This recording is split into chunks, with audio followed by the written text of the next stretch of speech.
A lo largo de la historia, el populismo es aquella fuerza que se ha opuesto a los intereses de la clase dominante o aristocrática. Ya nos podríamos dar cuenta de esta forma de gobernar, de esta forma de exaltar las pasiones del pueblo desde la griega clásica, con un personaje como Alcibiades, el cual, a pesar de pertenecer a la alta nobleza, o lo que es la aristocracia griega en Atenas, en el siglo V, alrededor del siglo V antes de Cristo, se daba baños de pueblo con el fin de motivar al pueblo a que actuara en contra de los intereses de la nobleza, porque de acuerdo a él, como todo buen líder populista, la nobleza había quitado derechos al pueblo y él como quería, y él como que era un aristócrata, pero quería tener más popularidad, de ahí el término popularidad, quería que el pueblo lo siguiera, apoyaba las causas del pueblo con el fin de que éste le diera el poder suficiente para ejercer de una forma más predominante su voluntad sobre los otros líderes aristocráticos. También podemos ver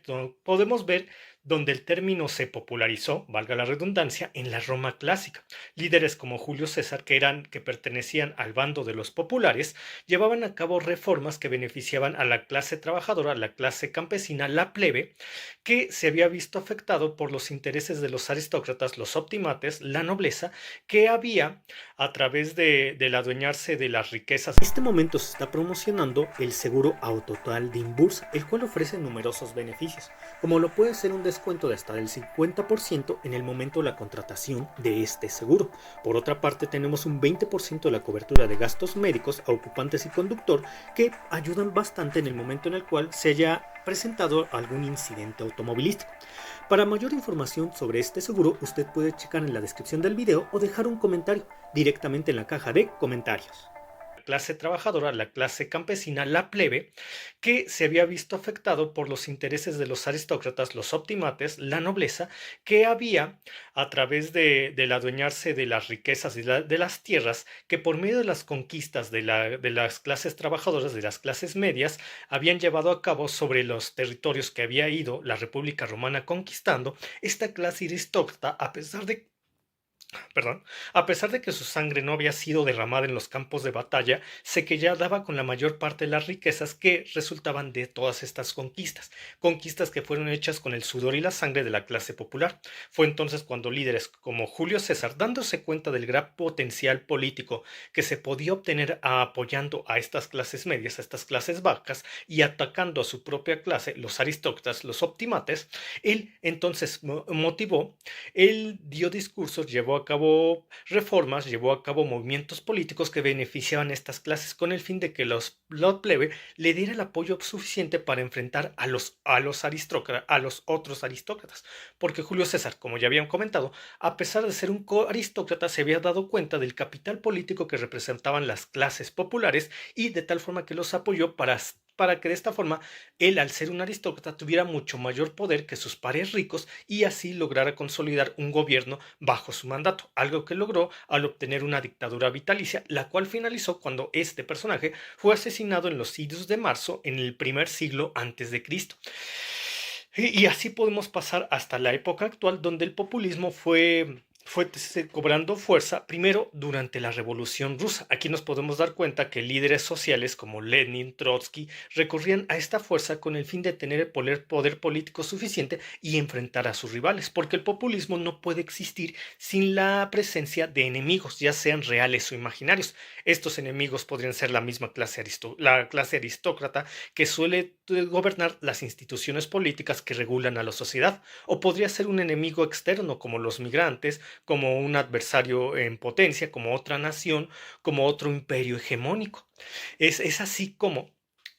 a través de estos enemigos, uno de ellos, algún otro o todos ellos recurren a la masa exaltando sus pasiones y haciéndole que esta luche por la causa de estos líderes carismáticos que exaltan esas pasiones con el fin de obtener el poder político suficiente, enfrenten a la clase a la cual pertenecen, porque la mayoría de los líderes populistas o gran parte de ellos suele venir de las clases gobernantes y con el fin de ellos tener el poder suficiente para coronarse como el gran líder, el gran conductor de su pueblo. Podemos ahondar en este tipo de figuras a través de Lenin, Stalin o una de las más representativas que nos ha dado la historia del siglo XX, Adolf Hitler. Este líder populista de derecha identificó el enemigo como la clase liberal dirigida por los judíos que buscaba destruir el nacionalismo germano o de plano eliminar a Alemania, lo cual obviamente exaltaba la pasión de los nacionalistas alemanes que bajo ningún motivo querían ver a su patria destrozada por el capitalismo liberal que enarbolaban la élite judía,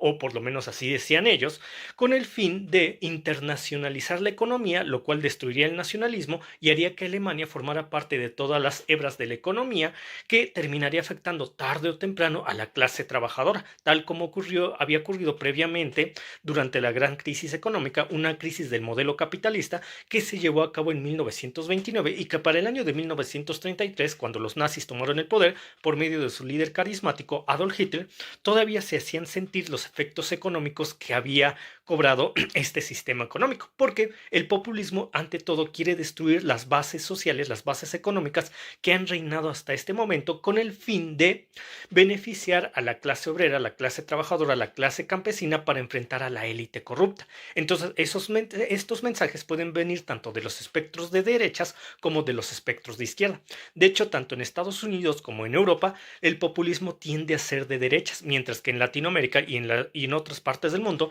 el populismo suele ser de izquierdas. El populismo está representado a través de personajes, actualmente está representado a través de personajes como Marine Le Pen, la lideresa del Frente Nacional francés, o Donald Trump para los Estados Unidos, donde estas figuras, en especial Trump, a pesar de provenir de la clase privilegiada, de la clase aristócrata, por así decirlo, de los ricos, exaltan las pasiones del pueblo con el fin de fortalecer su liderazgo, lo cual les va a dar el poder suficiente para poder enfrentar a la élite oligárquica que gobierna estos países. Por ejemplo, en Estados Unidos, la élite oligárquica, que ha sido señalada por los mismos senadores dentro del espectro de izquierda, como Alexandra Ocasio-Cortez, que de hecho dice que Estados Unidos está gobernado por una meritocracia, por una corporocracia, han desarrollado las políticas y regulaciones económicas que han definido la forma en la cual se va desarrollando Estados Unidos, lo cual obviamente no ha beneficiado a la clase trabajadora, que ha visto cómo desde los años 80 sus ingresos han disminuido, sus oportunidades también lo han hecho. De hecho, se calcula que a partir de los años 80 los hijos de las personas van a ganar mucho. A partir de los años 80 se calcula que los hijos de los trabajadores van a ganar mucho menos que sus padres y así se va a ir siendo cada vez más. Entonces los líderes populistas reaccionan ante estas medidas, tales como Trump, benefician a la clase trabajadora o buscan beneficiarla, si no es por los hechos, por lo menos en el discurso, con el fin de obtener su apoyo para enfrentar a las élites, de tal manera que logren tener el suficiente poder para coronarse como gobernantes absolutos o casi absolutos de sus respectivos países. Es por eso que esta ideología política que se ha visto fortalecida gracias a las crisis del modelo liberal capitalista resulta tan atractiva hoy en día, porque promete a la clase trabajadora, a la clase popular, el hecho de que sus derechos sean defendidos, el hecho de que su salario sea defendido, sus oportunidades en la vida sean creadas, sean mejoradas, y para así darle la fortaleza suficiente a la sociedad con el fin de avanzar hacia una etapa de progreso y para una nueva etapa de progreso, lo cual no ha sido obtenido por la élite liberal que nos ha gobernado y que los líderes populares aprovechan todo esto para poder controlar a sus respectivos países. Por el momento es todo lo que puedo decir. Hasta pronto.